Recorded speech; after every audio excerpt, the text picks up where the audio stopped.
welcome visitors to our city, but we will not tolerate the destruction of our neighborhoods, and we absolutely will not tolerate violence against our police officers and the thousands who have joined us to help with the peaceful inauguration.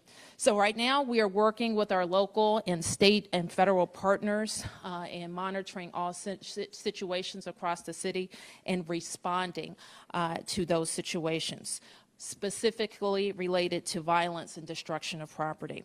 Let me say this again.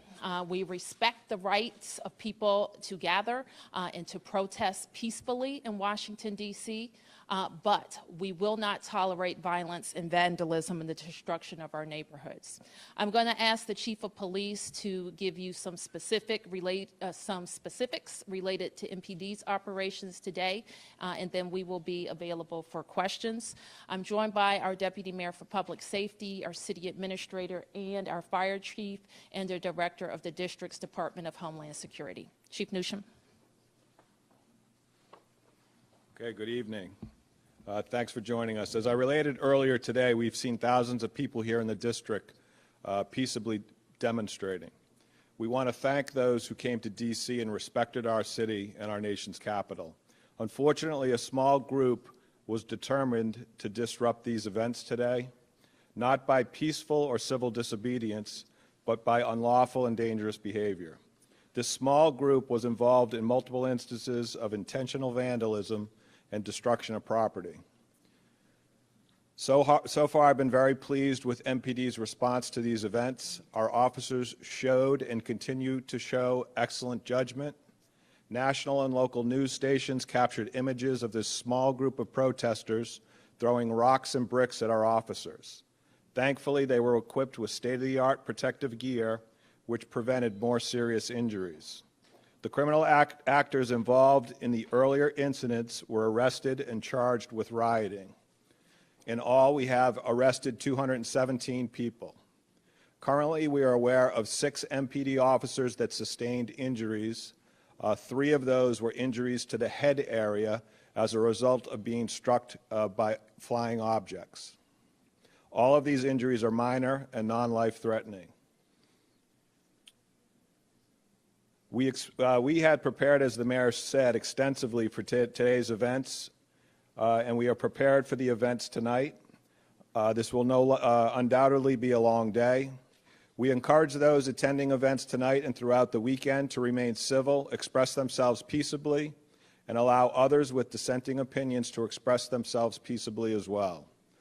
Lastly, I would also add the fact that we are very certain those persons involved in the criminal acts earlier today came to our city with the intent, and this was not a spontaneous event. The event occurred that I'm talking about that resulted in 217 arrests around 10:30 this morning. It was a group of about 400 or 500 persons. They were south on 13th Street. They began to destroy property through objects at people and through windows. A large percentage of this small group was armed with crowbars and hammers. Vehicles and storefronts were damaged. When MPD arrived, it appeared the activities of this small group were organized and intentional. When MPD officers were targeted for assault, they deployed pepper spray and other armaments to protect themselves and others from injury. Small skirmishes took place as group members attempted to avoid arrest. As soon as we were able to coordinate resources, those that were identified as being involved were detained and then arrested.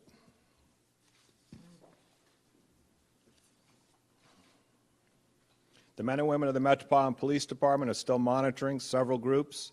We intend to work through the evening to continue to ensure that the city is safe. Thank you, Chief. You're welcome. I'll take a few questions. Chief? Just please identify yourself.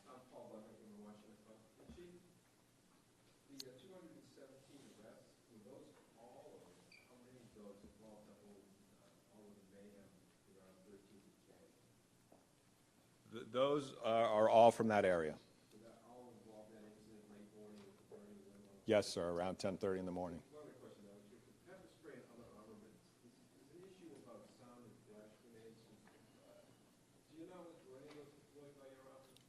We're still looking into that, so I don't want to give you a definitive answer. Our officers in the field have suggested that the protesters did have some of those devices, and so we're going to make sure that none were deployed by the Metropolitan Police Department before we say definitively. Whenever we have an incident like that, we do detailed after-action reports, and we'll have a good sense as to if we used any of those type of armaments. Shamari Snow from NBC Washington News 4. What message can you give the protesters right now on K Street? Follow the law, and they can exercise their First Amendment rights peaceably. That means they're not destroying property. That means they're not tearing up trash cans. That means they're not setting fires. That means they're not picking up bricks and throwing them at my officers or at each other, because we are also concerned that in this mayhem, one of them may be injured. So what we want to tell them is to exercise their rights. They can have their signs, they can talk about any message, they can talk to each other, but stop destroying the city. Yes, ma'am.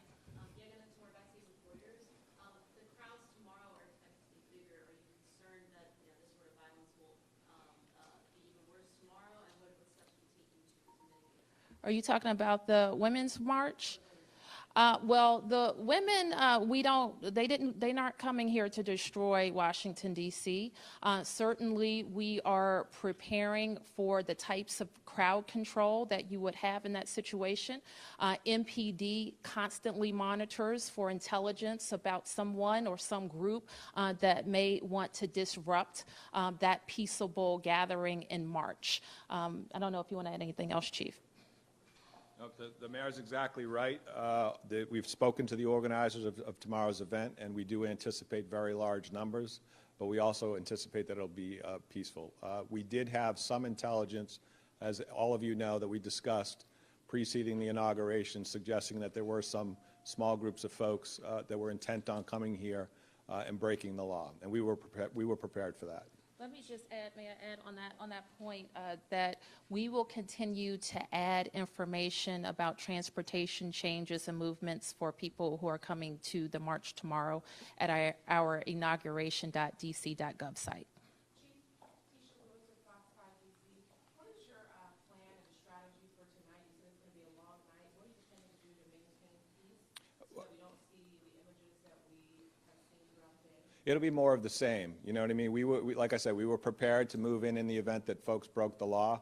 Hopefully we sent them a message and we said, hey, listen, you know, if you're going to come to Washington, D.C. and break the law, we're going to take you into custody as safely and as respectfully as we can. And I think that the Metropolitan Police Department showed that we can do that. I think they used excellent judgment in their decisions. Our intention going into this event was to make 0 arrests.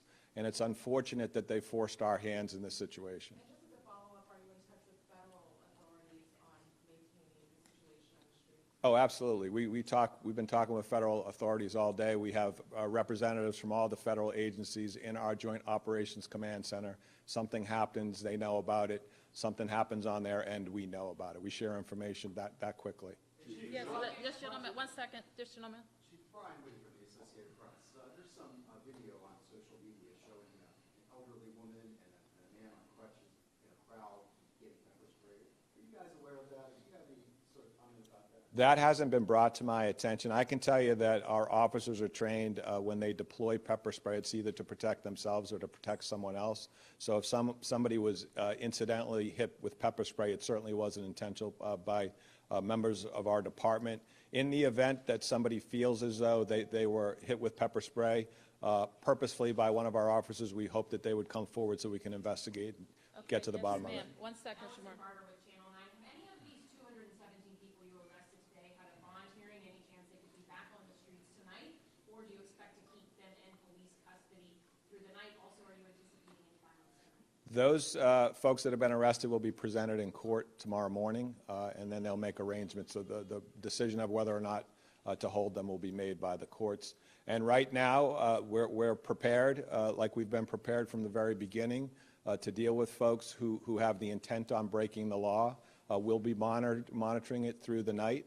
As always, we're prepared for the worst, and we'll be hoping for the best. Earlier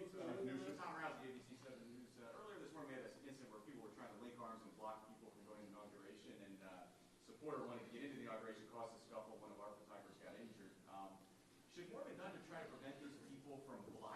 people from entering the inauguration? You know, first of all, I'm sorry to hear that one of your folks got injured. That should never happen. But, you know, we try to show restraint in those circumstances. That is a form of civil disobedience. If we can get folks into the inauguration route and it doesn't disrupt folks too much, then that's what we try to do. That's our purpose, is to try and avoid arrest in these circumstances. Is it illegal to link arms and block people from going in? It's not illegal to link arms. You know, there are some statutes that apply to blocking passage, but you know, you have to use our best judgment in these circumstances. And if we can safely get people by folks that are blocking passages, that's what we try to do. Chief Newsham, looking ahead for tomorrow, what can you say to the women who are watching this, and families and men who plan on going to the Women's March tomorrow? I would say this is a safe and beautiful city. Welcome to Washington, D.C. This is a place where people come to exercise their First Amendment rights, and we're hopeful that we're going to have a wonderful event tomorrow. Very large, wonderful event. Let's get Lou.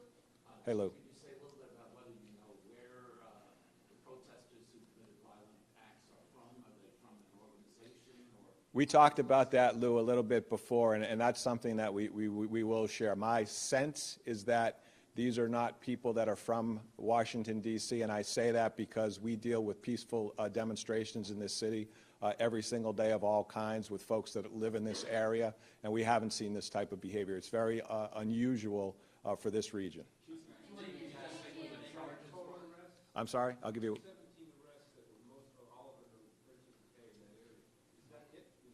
There may have been a number, you know, other arrests, and so we can gather that information, but I wanted to make sure that I gave you an accurate figure on the big event that we had today. He asked about the charge. Yes, 1 second. He asked about the charge. What is it? It's rioting. The charge is rioting. It is. Yes, sir. Yes. And last question, ma'am? Can you just run down what officer injuries? I know 3 of the injuries were injuries to the head, and then the other injuries were lower body injuries. Civilian injuries? I don't have those tallies in front of me. I am aware of one elderly fellow who got an injury to his head, and he was transported. Okay. Thank you all Thank for your you. patience. Thank you.